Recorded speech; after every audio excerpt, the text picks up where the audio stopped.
Hello and welcome back to my channel. My name is Rishi. Welcome back to my channel Daisy English Classes. आज हम बात करेंगे grammar section की। Grammar section की अगर हम बात करें, इंग्लिश को एकदम से हम क्या करेंगे कि बेसिक लेवल से शुरू करेंगे। बेसिक लेवल से शुरू करके इंग्लिश ग्रामर को, और ठीक है, एकदम से हम क्या करेंगे एडवांस लेवल तक ले जाएंगे। ठीक है, English basic to basic level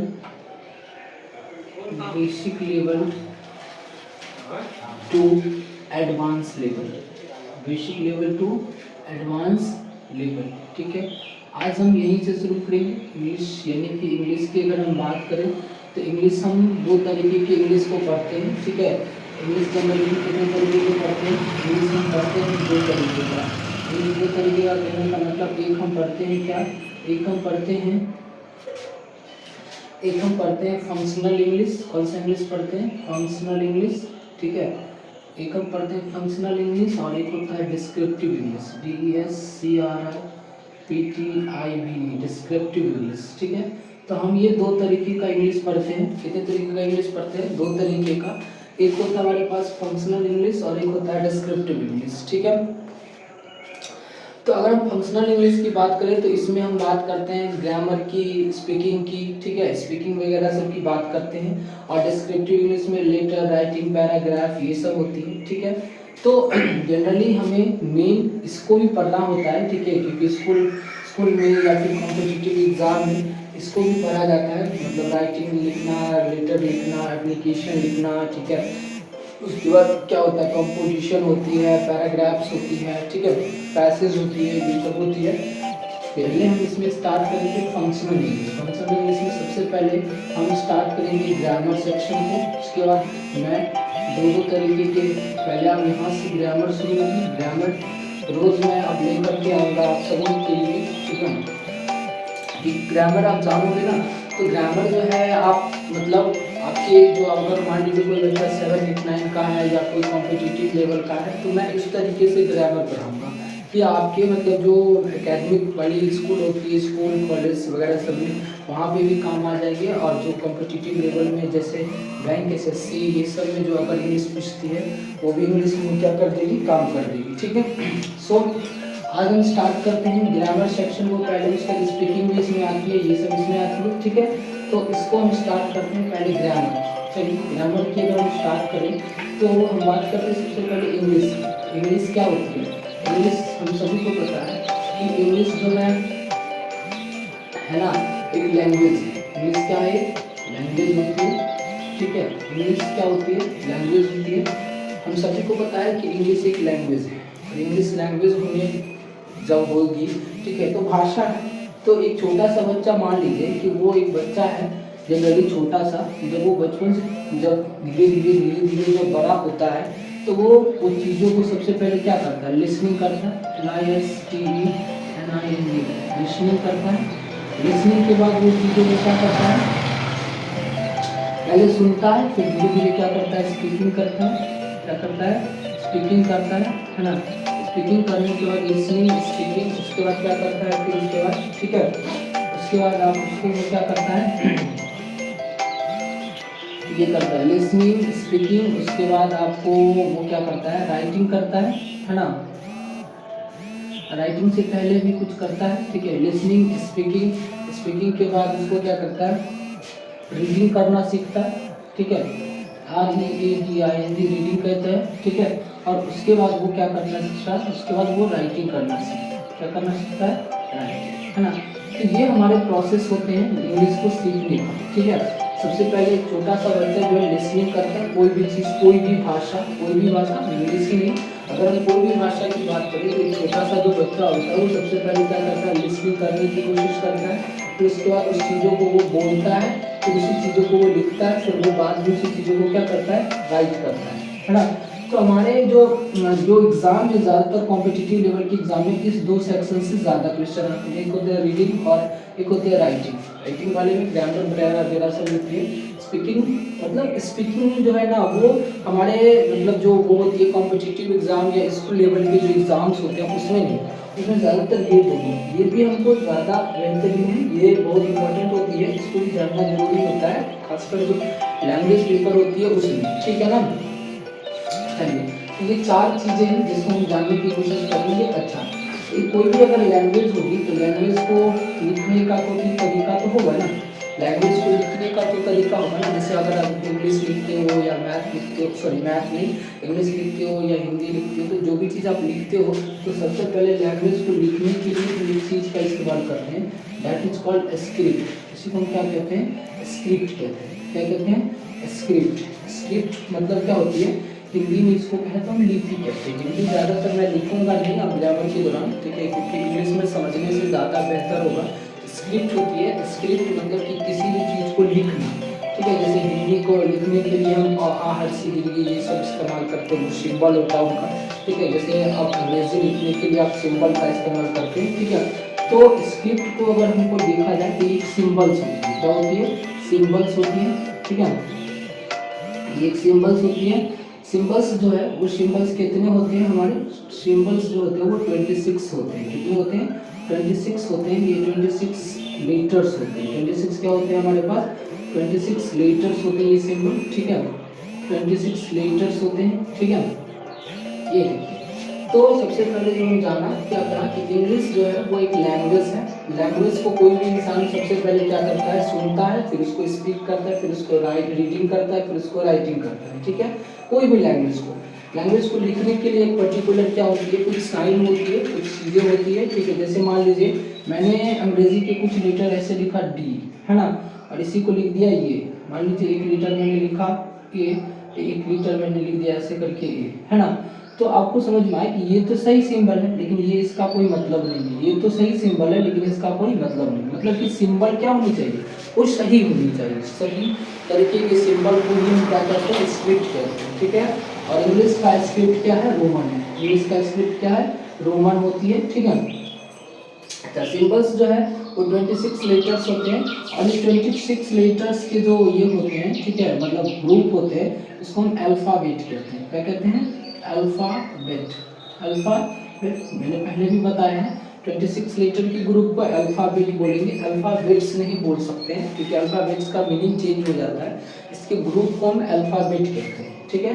alphabet अगर मान लीजिए कि ये 26 लेटर्स हो गए हमारे पास, तो 26 लेटर्स को जब हम मिलाते हैं ना, तो क्या करता है कि 26 लेटर्स जो है ना, वो ये जो एक्चुअली में होती है वो अल्फ़ाबेट्स जो होती है वो एक्चुअली में क्या होती है, लिखा तो जाता ही है, साथ ही साथ ये एक साउंड भी देती है। क्या देती है, साउंड। मान लीजिए ये साउंड प्रोड्यूस करती है, ठीक है। तो ये हमारे पास क्या हो गया, जैसे ए बी सी डी, ये सब क्या हो गया, इसका साउंड हो गया, जिसको हमें बोलने में हमारी मदद करती है, ठीक है। अच्छा, साउंड को जब आप लेटर्स कहते हैं, है ना, तो मतलब मान लीजिए कि हमारे पास लेटर्स होगा कोई भी चीज़ का, ठीक है। तो लेटर्स को जब हम अरेंज करेंगे, लेटर्स को क्या करेंगे, अरेंज करेंगे, तो क्या होगा कि एक पर्टिकुलर वर्ड हमारे पास तैयार होगा, तो ठीक है। तो जब हम इसकी बात करें 26 लेटर्स की, है ना, तो 26 लेटर्स जो है हमारे सामने क्या देता है, एक वर्ड देती है। क्या देती है, वर्ड, ठीक है। 26 लीटर। अगर हम वर्ड की बात करें कि वर्ड किसे कहते हैं, तो वर्ड हम कहते हैं जनरली क्या, ए meaningful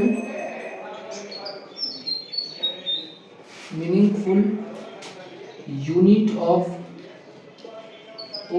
litres, meaningful unit of litres, है ना। मतलब यानी कि कोई भी मीनिंगफुल यूनिट्स हो, मतलब क्या, जो लेटर का जो यूनिट होता है, यानी कि ग्रुप होती है ना। यूनिट का मतलब ग्रुप हो गया, लेटर्स का ग्रुप जिसका कोई मीनिंगफुल सेंस हमारे सामने निकल के आता है, तो उसी को हम क्या कहते हैं, वर्ड कहते हैं। क्या कहते हैं, वर्ड कहते हैं, समझ गए। तो जैसे मान लीजिए मैंने एग्जाम्पल के तौर पे आपके सामने लिखा क्या, A P P L E, इसका मतलब आपको समझ में आया कि ये एप्पल है। क्या है, एप्पल है, और एप्पल का मतलब होता है सेब, ठीक है। नेक्स्ट अगर हम बात करें तो हमारे पास है, मान लीजिए एक वर्ड सी ए आर, इसका भी आपको मतलब समझ में आया कि इसका मतलब कार होता है, ठीक है। मैंने लिख दिया मान लीजिए सी आर ए, है ना, फिर मैंने लिखा ए आर सी, है ना, ए आर सी, ठीक है। तो अगर हम इसकी बात करें तो इसका कोई सेंस नहीं है, लेकिन इसका कोई सेंस है। फिर इसी तरीके से मान लीजिए मैंने एक लिखा ए एल PPE, है ना। तो इसका भी कोई सेंस हमारे सामने निकल के नहीं आता है, ठीक है। तो जिसका भी मीनिंगफुल यानी कि लेटर्स का ग्रुप यूनिट तो होनी चाहिए, लेकिन उसका कोई सेंस हमारे सामने निकल के आना चाहिए। क्या निकल के आना चाहिए? सेंस। अगर वो सेंस हमारे सामने निकल के नहीं आएगी तो हम उसको वर्ड नहीं कह सकते। We can not say that particular word word, ठीक है। वर्ड नहीं कह सकते हैं, ठीक है। तो अब एक चीज़ और समझ में आना चाहिए मेरे, कि ये जो यूनिट होती है, यूनिट, है ना, उसकी बात हम थोड़ा देर में कहते हैं कि ये यूनिट क्या होता है, ठीक है ना। चलिए थोड़ा सा वर्ड के बाद हम आते हैं। थोड़ा सा वर्ड को जब आप मिलाओगे तो आपके सामने क्या आएगा? एक फ्रेज तैयार होगा।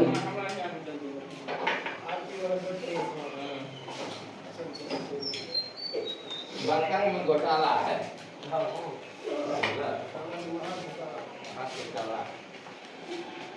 ठीक है ना। चलिए अगर मान लीजिए, अगर आप वर्ड तक मैंने बताया, अगर वर्ड के साथ एक और वर्ड जोड़ दें, दो वर्ड जोड़ दें, तो वर्ड और वर्ड मिलकर के क्या बन जाता है? फ्रेज बनता है। क्या बनता है? फ्रेज बनता है ना। फ्रेज, फ्रेज जैसे मान लीजिए मैंने कहा कि मोहन एंड सोहन, राम या फिर मोहन लिख दीजिए, राम एंड मोहन, राम एंड मोहन मैंने कहा, ठीक है, राम एंड मोहन का। उसी तरीका से मैंने कहा क्या, you and I, you and I, ठीक है। तो ये देखिए, ये भी एक लेटर हुआ, ये भी, सॉरी, ये भी एक वर्ड हुआ, ये भी एक वर्ड हुआ, ये भी एक वर्ड हुआ, ये वर्ड, ठीक है। वर्ड यानी वर्ड मिल जाएगा, यानी वर्ड प्लस वर्ड मिल जाएगा, है ना। तो उसको हम क्या कहते हैं? फ्रेज कहते हैं। और फ्रेज का मतलब क्या होता है? फ्रेज को हम अगर जानने की कोशिश करें कि फ्रेज होता क्या है, तो फ्रेज एक्चुअली में हम कहते हैं, मान लीजिए क्या, ग्रुप ऑफ लेटर्स, है ना, group of letters that gives incomplete sense, incomplete sense is called phrase. It's called group of letter that gives incomplete sense is called phrase. देखिए जैसे मान लीजिए हमारे पास राम एंड श्याम मैंने कहा, ठीक है, मैंने क्या कहा? राम एंड श्याम। क्या कहा? राम एंड श्याम कहा, ठीक है। तो राम एंड श्याम का अगर हम कहें, ठीक है, तो ये हमको मीनिंग तो देगा लेकिन कंप्लीट मीनिंग नहीं दे रहा है। जैसे यू एंड आई कह रहे हैं तो मीनिंग तो दे रहा है लेकिन कंप्लीट मीनिंग नहीं दे रहा है, ठीक है। तो इसीलिए हम इसको क्या कहते हैं? इसको कहते हैं फ्रेज। क्या कहते हैं? फ्रेज कहते हैं। समझ गए? चलिए, तो फ्रेज हमारे पास जो होते हैं वो तीन तरीके के होते हैं। फ्रेज होते हैं, एक हमारे पास जैसे मान लीजिए कि मैंने कहा नाउन फ्रेज। क्या कहा? नाउन फ्रेज होता है। एक हमारे पास दूसरा जो है वो होता है हमारे पास एडजेक्टिव फ्रेज। कौन सा फ्रेज होता है? एडजेक्टिव फ्रेज, है ना।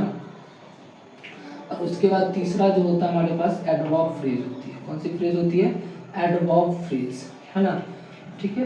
फ्रेज को हम वाक्यांश कहते हैं हिंदी में। हिंदी में लिखूंगा नहीं, लेकिन थोड़ा मोड़ा बता दिया करूंगा, ठीक है, इतना समझ में आया। तो फ्रेज क्या होता है? हमारे पास वाक्यांश को कहा जाता है, जिसका मतलब मीनिंग तो निकल के आता है लेकिन कंप्लीट मीनिंग निकल के नहीं आता है। चलिए अब देखिए, मान लीजिए कि हमारे पास फ्रेज है। अब फ्रेज के बाद थोड़ा सा हम बात करते हैं क्लाउड्स की। इसकी बात करते हैं क्लाउड्स, है ना। क्लाउड्स को हम कहते हैं उपवाक्य। क्या कहते हैं? उपवाक्य, ठीक है। तो लिखेंगे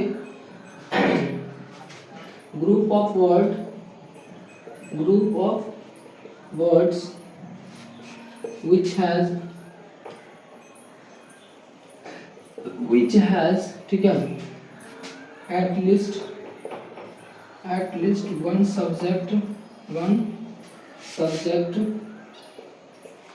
and one verb, ठीक है, is called clouds, है ना। मैंने ये कहा कि ऐसे ग्रुप ऑफ वर्ड जिसके पास कम से कम, कितने, कम से कम, अगर आपके पास एक सब्जेक्ट और एक वर्ब होती है, क्या होती है? एक सब्जेक्ट और एक वर्ब होती है, ठीक है, तो उसी को हम क्या कहते हैं? क्लाउड्स कहते हैं। क्या कहते हैं? क्लाउड्स कहते हैं, ठीक है। जैसे एग्जांपल के तौर पे मैंने लिख दिया, जैसे क्या, कि राम रीड्स, राम पढ़ता है ना। तो राम क्या हो गया सेंटेंस का सब्जेक्ट और रीड क्या हो गया वर्ब, ठीक है। मतलब इसका मतलब राम पढ़ता है, ये मतलब आपको दे रहा है। जैसे मैंने कहा कि यू आर वेटिंग, है ना, इन the garden, in the garden, है ना। समझिए यहाँ देखिए यू क्या है अपने आप में एक सब्जेक्ट हो गई, आर क्या हो गई अपने आप में, समझ गए, आर हो गई हमारे पास हेल्पिंग वर्ब और एक ये क्या हो गई मेन वर्ब, है ना।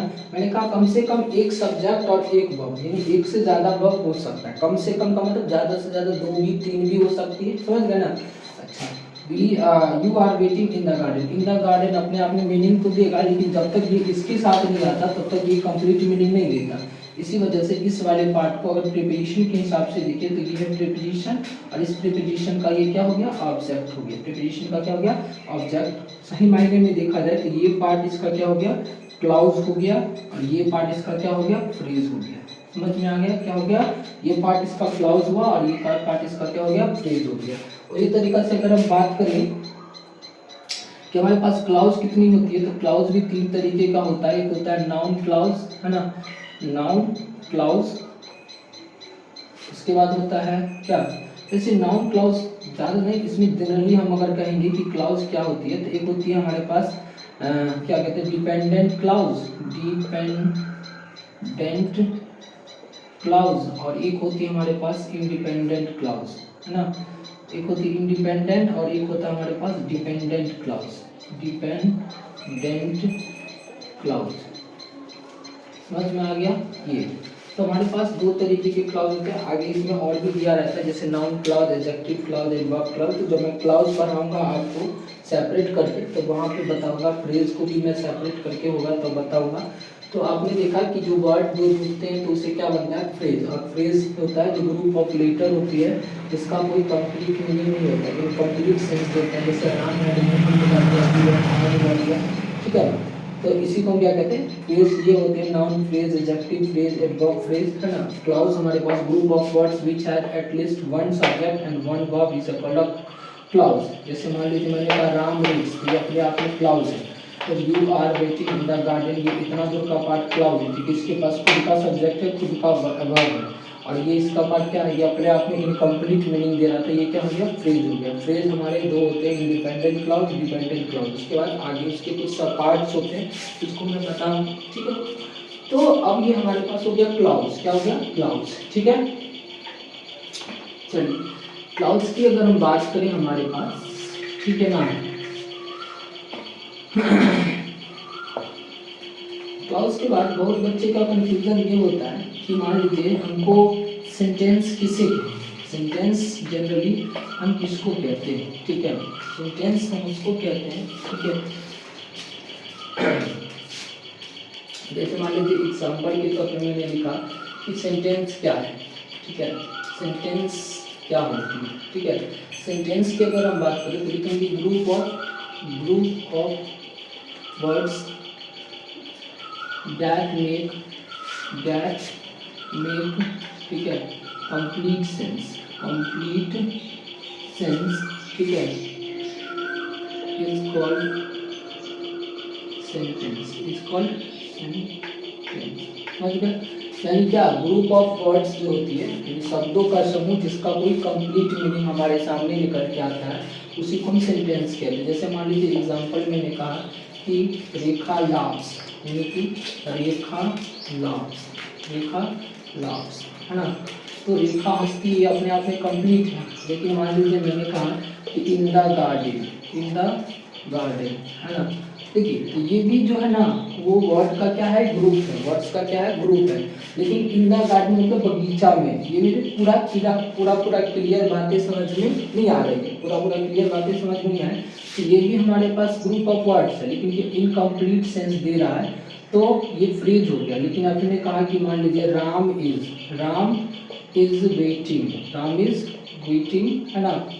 तो यहाँ पे क्या हो गया राम जो है वो बगीचा में इंतजार कर रहा है। तो ये जैसे इसके साथ एक सब्जेक्ट लग गया और वर्ब लग गया, क्या लग गया वर्ब लग गया, हेल्पिंग वर्ब, मेन वर्ब, या फिर कभी कभी एक भी वर्ब आ सकता है, ठीक है। तो ये हमें पूरा कंप्लीट सेंस देगा। तो मतलब क्या होगा कि सेंटेंस जो है वो बगैर क्लाउज के कंप्लीट सेंस नहीं दे सकता, बगैर क्लाउज के कंप्लीट सेंस नहीं देगा, यानी कि सेंटेंस अपने आप में क्लाउज रहेगा जब तभी कंप्लीट सेंस देगा। अगर फ्रेज ही सिर्फ हम लिखेंगे तो वो इनकम्प्लीट सेंस देगा। समझ में आ गया?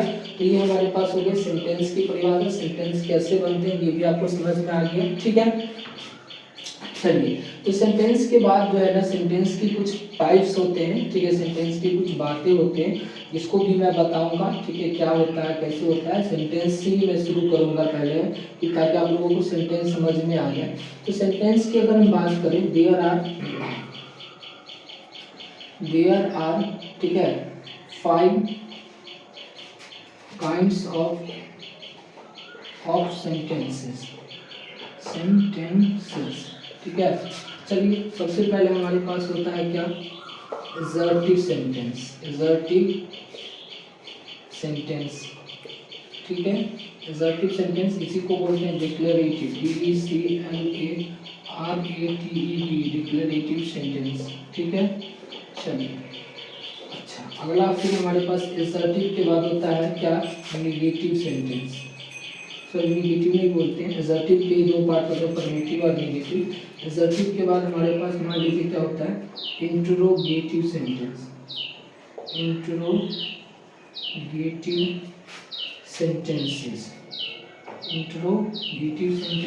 ठीक है, तीसरा हमारे पास होता है क्या, इम्पेरेटिव सेंटेंसेस।